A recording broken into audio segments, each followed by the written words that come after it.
The holidays are officially here, and for many of us, the focus of the season is family. But lots of American families are spread across the country, leaving many with a lot of questions about their own ancestries. Well, thanks to the internet, many of those questions can be answered. There are more than 250,000 genealogy websites out there, and here to tell us about some of the best is AOL Consumer Advisor Regina Lewis. Regina, good to see you. Thank you.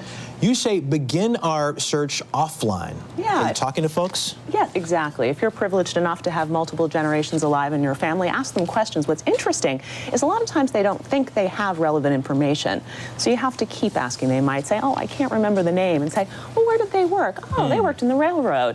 Which railroad? Oh, the Pennsylvania Railroad. Now that's a real clue, and you can start from there. So keep asking. You might be surprised by what's relevant. Okay. And once you gather that information, where do you go online to start your search? Well, Ancestry.com is by far the biggest player. They've been around for 10 years. They have spent 6.6 million labor hours digitizing Census Bureau records, which are really the key theme here. Up to 1930, only because Census Bureau records are sealed for 72 years, and they'll give you updates as more are made available. So that is a really, really good starting point. I know I searched online for about 20 minutes last week, and all I found were some death certificates. Again, only spent 20 minutes. Do I have to have patience with this sort of thing?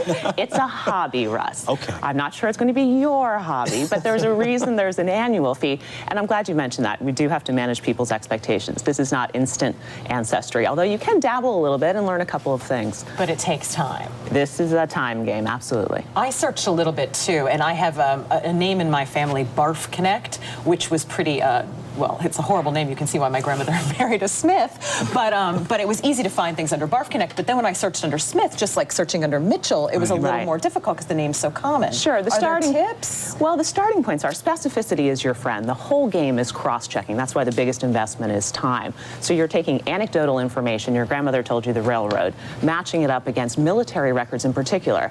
All of us, 75% of us, have ancestors who served in the military at some point. The military kept good records. So it's a cross-checking game. Smith is not the best starting point, but after about 3 hours, you're in the same place as whatever that other name was.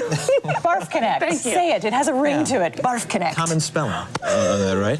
You also say to search your family tree and start a family tree. How do we do this? Yeah, and float it. Here's the key thing. Somebody else is probably doing this. There's always one person in the family who takes this on, and you can opt to say, if anyone else has a clue, you submit your family tree. What if there's somebody halfway across the country who says, oh, I've been working on this for years. Right. Here you go.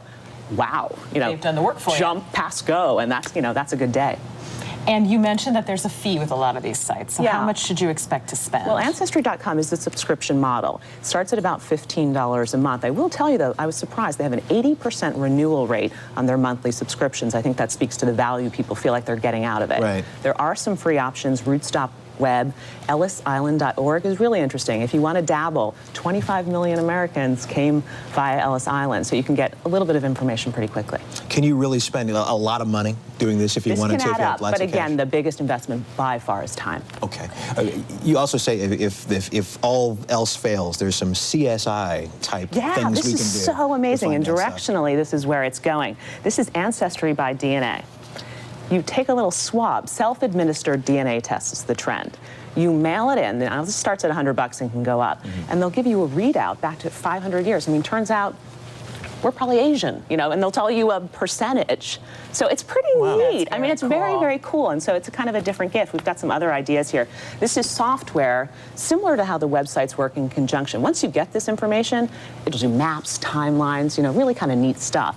Then there are some gift ideas that are a little more simple. Russ, you could do this. It's just photos in a frame. Turns out you and Ira. There's cousin Tracy. Yeah. And Uncle Ira Joe. Uncle Ira. They're on the family tree. Why does Ira have to be the uncle, the crazy Uncle Ira Joe? No, Ira Joe, I didn't call you crazy. Yeah, I heard that. Somehow it fits. Now, then there's a book by last name, that you can cheat. You could really cut to the shortcut just by the Mitchell family name coffee table book. And then a neat necklace where you can have birthstones customized. So it's really your pick, but I think the trend here is personalization, and it shows a lot of thought if you are going to go this gift path this holiday season. Okay. All right. Regina Lewis, thank you so much, as always. Of course, thanks. Always part of our family. Yes.